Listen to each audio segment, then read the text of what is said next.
au désendettement, et puis également sur le fonds d'investissement, également pas d'effacement de dette. Bon, ça c'était un point important pour nous, c'est-à-dire que la Grèce assume sa dette jusqu'au bout, et puis qu'il oblige également à une réforme de l'État.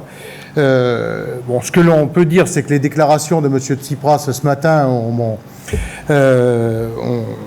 pour le moins un peu ébranlé tout le monde, puisque cet accord signé à 19, dont M. Tsipras, et qui aujourd'hui considère que l'accord est un mauvais accord, bon, j'avoue que ça met un peu tout le monde dans le doute.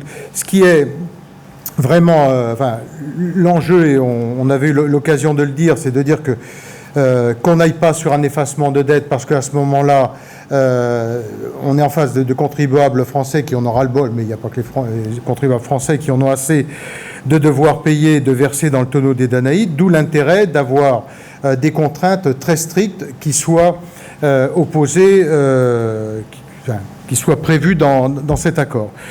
Donc voilà où on en est. Donc sur l'intervention de cet après-midi, moi je vais rappeler ces différents points. C'est qu'à la fois on est bien sur un préaccord, et qu'ensuite je demande solennellement au gouvernement qu'il y ait un nouveau vote, puisque bon, vous avez vu que l'accord est conditionné à beaucoup de choses. D'abord au vote du Parlement grec, à la mise en place effective de ces accords, au protocole de l'Eurogroupe, au remboursement des dettes à court terme qui sont de 12 milliards d'euros, hein, je le dis de mémoire, mais entre la BCE, le FMI, etc., on doit arriver à 7 plus 5. 7 pour la BCE, je crois, enfin, on pourra vérifier, 7 pour la BCE, ça doit peut-être être 3 pour le FMI, puis ensuite le reste, c'était sur des obligations diverses. Et donc, une fois que tout cela sera rempli, eh bien, qu'il y ait à ce moment-là une présentation dans l'hémicycle et un vote complet qui soit fait là-dessus.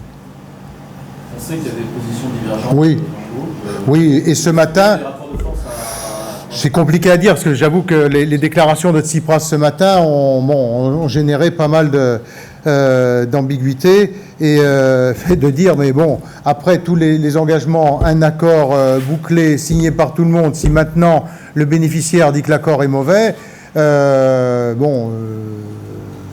donc autant on y allait plutôt sur un avis favorable, autant là, bon, comme c'est la coutume chez nous, il y aura liberté de vote, mais bon, sans doute une répartition, bon, je suis incapable de vous dire quelle soit la répartition, mais ça a glacé quand même l'ambiance. C'est plus une poignée d'abstention et pas de contre.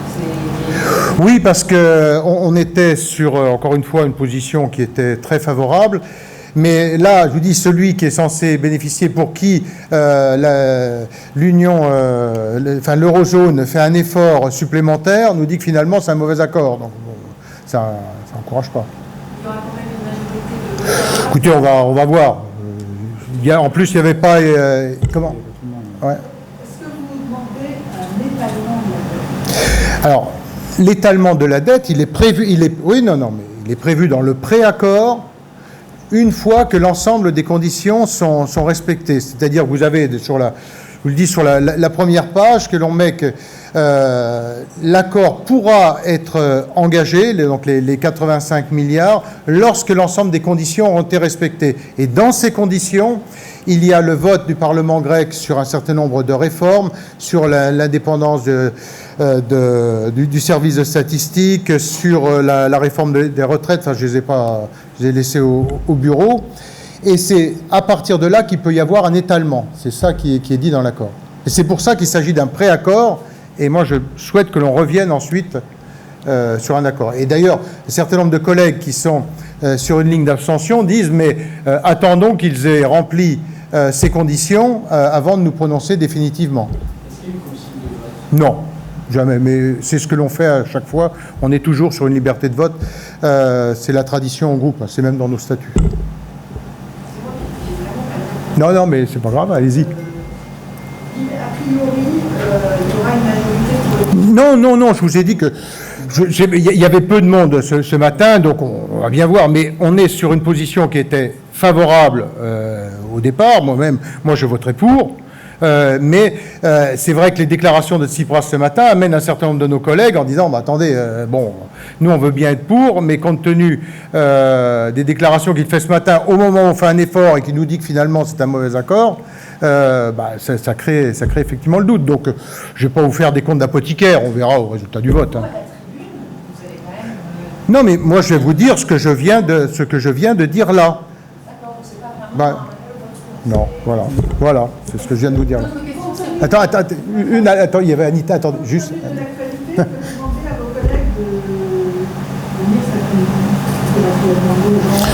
Non, ils sont majeurs et vaccinés, c'est eux qui décident s'ils viennent ou pas. Oui. Chut. Oui. L'échéance, à mon avis, c'est après fin août, puisque quand on regarde sur l'ensemble des engagements qui doivent être pris par le Parlement grec, vous avez une série d'engagements au 15 juillet, donc aujourd'hui, ils doivent voter. Ensuite, vous en avez le 20 juillet, sur la mise en application, et oui, la TVA également. Et puis après, vous avez l'échelonnement du remboursement de la dette à court terme qui s'étale entre le 20 juillet et le 20 août. Donc c'est à mon avis, bon, concrètement, c'est début septembre.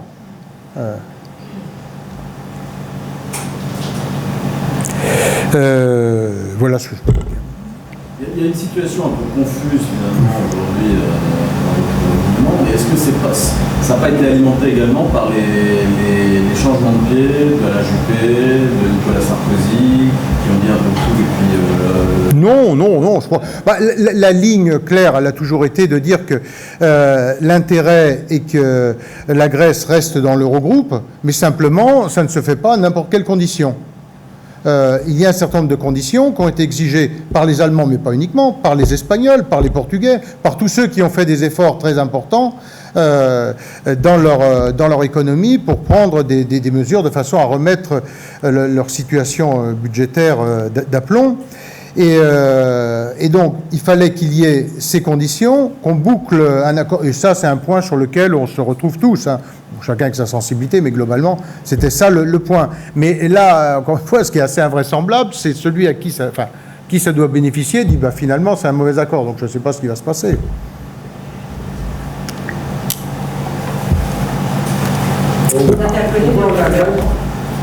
Comment ? Vous intervenez là-dessus? Oui. Non, oui, si on aura une question sur le sujet, mais sinon, oui, tout à l'heure au débat, quoi.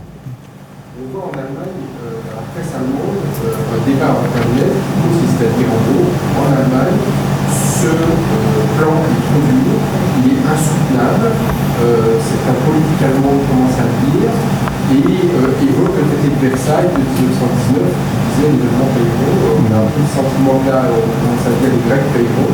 Est-ce que vous avez le sentiment que ce plan est soutenable pour la Grèce ou pas ? Je pense qu'avec l'attitude vraiment démagogique, je veux dire, si on veut tirer un enseignement, c'est que l'extrémisme n'est jamais une solution. Parce que la position d'un leader d'extrême droite comme d'extrême gauche, d'ailleurs, dès le début, il avait été soutenu par Mélenchon et Le Pen, c'est pas le fait du hasard, d'avoir voulu utiliser le référendum pour faire chantage, d'avoir dit tout et n'importe quoi dans sa campagne électorale. Il se retrouve effectivement dans une condition très difficile, et son référendum, finalement, a poussé l'Eurogroupe à avoir des conditions encore plus strictes. Et effectivement, le doute est permis sur la capacité, mais bon, je veux dire, je ne vais pas faire d'ingérence en disant qu'ils ne le feront pas, etc. Mais enfin, le doute est permis sur le fait qu'ils aient la capacité ou non à le mettre en place. De façon de dire, revoyons-nous en août, conditionne en quelque sorte à l'acceptation à la lettre du plan, et on voit bien que l'acceptation à la lettre du plan, tout le monde le dit, oui, mais c'est pour ça qu'on va pas... Il y a tellement de conditions dans l'accord qu'il faut voir si ces conditions... Puisque l'accord, enfin le préaccord, dépend... je n'ai plus en tête, mais bon, vous les avez vus comme moi, hein, la TVA, la réforme des retraites, l'indépendance du service statistique, les dépenses automatiques qui sont coupées immédiatement dès qu'il n'y a pas, dès qu'il s'éloigne de la stratégie de rééquilibre. Le fonds de privatisation. personne dire, c'est... Non, non, mais moi, je vous le dis. Moi, je n'éclate pas de rire, mais je dis, rendez-vous, c'est pour ça que je demande un deuxième vote. Lorsque ces conditions seront tenues. Ce que je viens de répondre à la question précédente. C'est-à-dire qu'on le verra, à mon avis, à partir de fin août, début septembre, puisque là, l'ensemble des conditions, on voit bien, ne serait-ce que sur le remboursement, les dernières vont jusque fin août. Donc, Sur un autre accord que vous avez évoqué. L'accord d'Iran, non, on ne l'a pas évoqué. Non, on ne l'a pas évoqué du tout, honnêtement, non. On n'était que sur la Grèce. Oui. Bien. Allez.